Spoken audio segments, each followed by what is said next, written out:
We have the biggest game of our season so far coming up this episode, as last week we clinched the second seed in the MAC Conference with a win over Miami, and that was enough to send us to the MAC Conference Championship going up against Toledo, a team that we actually played earlier this season and lost in a high-scoring shootout 45-40. The biggest key to stopping Toledo is going to be stopping their air attack today, as their top player is 90 overall senior receiver Juwan Newton. Hopefully we can do that here in Detroit as the NIU Huskies get ready for the MAC Championship. The ball was teed up and Whittle's kick was off and we were underway here in Detroit at the MAC Championship as Toledo would take it out from the goal line out to about the 18, as we'd be seeing a matchup between two of the MAC's best offenses today here in Detroit. Toledo would start with the ball and the first play would be a handoff to Jaquez Stewart, who would only pick up about 2 on that one. The Rockets already backed up to a 3rd and 9 and Tucker Gleason would get Juwan Newton involved early on here, and that is who the Huskies defense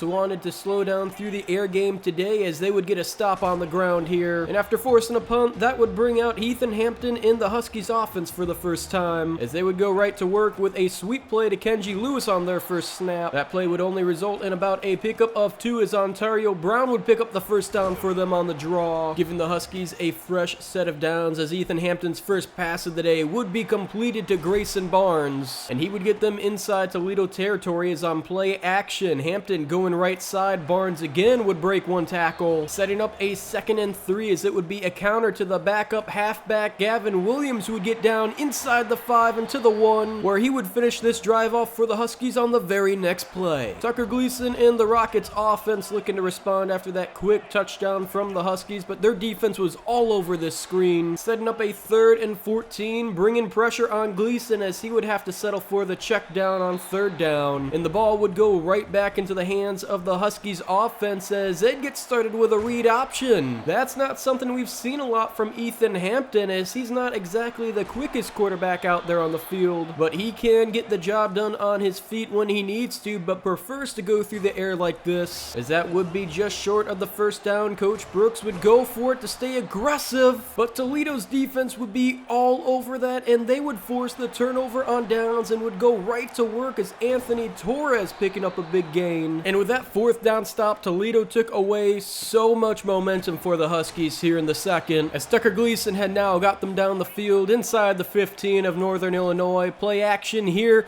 but Jake Gassaway would be there for the sack for the defense. So Toledo would send out Luke Pollock for their first points of the day, and he would drill home this field goal, and it was now a 7-3 lead for the NIU Huskies. Backed up to a 3rd and 14, Hampton would drop back to throw. He would complete that to Grayson Barnes, but he would put the football on the ground, and Coach Brooks would throw his challenge flag because this did not look like it should be a fumble. It should be an incomplete pass, and although they wouldn't rule it as that, they would say he was down by contact. So despite that weird ruling, NIU would win the challenge and they would maintain possession of the football, but on 3rd and 15, Ethan Hampton's pass would fall incomplete and they'd have to punt it away. Tucker Gleason and the Toledo offense had a chance to take the lead on this possession, but they weren't going to do that, as Jake Gassaway would get in the backfield for his 2nd sack of the game so far, and Ethan Hampton, throwing out of a sack, would find Kenji Lewis for a big-time pickup. He would take that down all the way into Toledo territory, as on the halfback draw on 3rd and 2, Ontario Brown would pick up the first, and the Huskies offense was finally starting to gain some momentum again, as Toledo could not come up with a stop on the 2nd and 4 screen. With a minute 34 to go here in the first half, Hampton would drop back to throw, and Ontario Brown would find his way into the end zone, and just like that, the Huskies were up 14-3 over the Rockets, as Gleason back to throw. That would be intercepted by Javon Bird, and with no one in front of him, he would take this back to the house for a pick 6. The Huskies secondary had been one of the best scoring defenses so far this season in the FBS, and they proved why on that play. But unfortunately, the next possession, they would not be able to slow down Toledo's offense from getting into field goal range, and Luke Pollock would have one more attempt here for the Rockets to tack on 3 more points before halftime, but NIU would commit another running into the kicker penalty, and Toledo would of course decline it to keep their 3 points, and the Huskies would have a 21-6 lead headed into half. The Huskies were looking to build off the strong start they had here in the first half tonight against Toledo, but it wasn't going to help them that Ontario Brown would go down with an injury on that play. Thankfully though, he would just be bruised up a little bit, as he would come in a couple plays later breaking this off for a first down. touchdown, as that would get them down to the 25-yard line, and on play action, Ethan Hampton would go across the middle to find Kenji Lewis for a touchdown. And it did not take long for the Huskies to find the end zone here in the second half, as now Toledo would take over with Anthony Torres picking up a first down and breaking a tackle, bringing up a 2nd and 9 as it would be play action, and Christian Furman is there on the sack. The Huskies defense had been all over Tucker Gleason in the first half, as they would force a 3rd and 18 here, but he would connect with Jerwan Newton for the first down, as that is exactly the type of play that the Huskies defense did not want to be giving up to him this game. That would get the Rockets down to the Huskies 18-yard line, and it would be a quick screen to Jerwan Newton again. He had some blocking, and he would find his way into the end zone, where the Rockets would line up to go for the 2-point conversion to make it a 14-point game, and Junior Vander Ross would hold on to it, as that would cut this NIU deficit down to only a 2-possession game. Ethan Hampton in the shotgun, he's going back. He would complete that left side to Andrew McElroy for a first down, getting the Huskies down inside the Toledo 25-yard line. Then it was Gavin Williams on the Wildcat play going absolutely nowhere. So the special teams unit would come out for the Huskies and would drill home this field goal. Under a minute and a half to go now here in the third quarter, as Tucker Gleason would drop back to throw, and he would find Jaden Dunn across the middle for a big pickup, getting the Rockets offense into NIU territory. As on 3rd and 1, it would be a read option, and Gleason would keep it himself, but the Huskies defense would drop him in the backfield for a loss, so the Rockets would have to settle for a field goal that would be no good. But again, the Huskies would commit a running into the kicker penalty, and that would give the Rockets a fresh set of downs, where Tucker Gleason would find Junior Vander Ross for a touchdown, which would cut this Husky lead down to 10 points. Another touchdown on this drive for the Huskies could possibly put this game away for them, but they wouldn't be able to convert on that 3rd down and would have to punt the ball back over to Toledo. Tucker Gleason would help get their offense down in Husky territory, but Jaquez Stewart wouldn't be able to pick up the first down, and the Rockets would send out the field goal unit to make this only a 7-point game. The Huskies were in danger of giving up this lead if they couldn't score on this possession, as Toledo's offense has been hot so far in the second half, and they were backed up to a 3rd and 7 here, and Ethan Hampton would try to find Kyle Thomas, but the freshman couldn't hold on to it. So Tucker Gleason and the Rockets offense would take back over, as on 1st and 10, he would find Junior Vander Ross, who would bring this down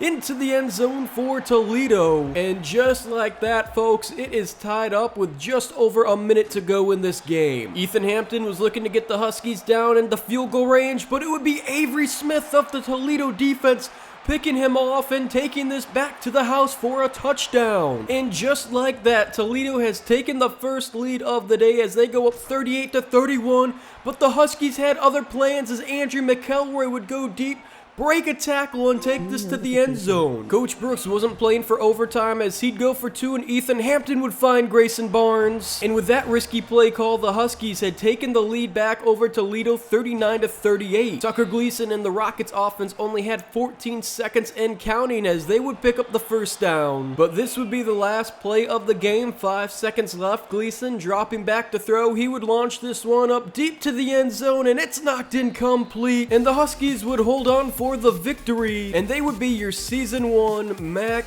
Conference champions. What a first season for Coach Brooks, as after that game, he would be offered the head coaching job at Southern Miss, but of course, he would decline that. And hopefully him returning would be enough to get both Kevin Shaughnessy and linebacker Jorge Fraboni to sign soon on the dotted line. Coach Brooks currently had recruited the 71st best class in the country with the Huskies in his first year, and headed into next season, he had the top-ranked recruiting class in the conference. To wrap up Season 1, quarterback Cade Klubnik from Clemson would be your Heisman winner, and this is what the final college football playoff bracket would look like, as while we didn't make it in, the Huskies did make it to the Myrtle Beach Bowl, where we'll be closing out Season 1 next episode, taking on Texas State in our first bowl game with Coach Brooks and the Huskies.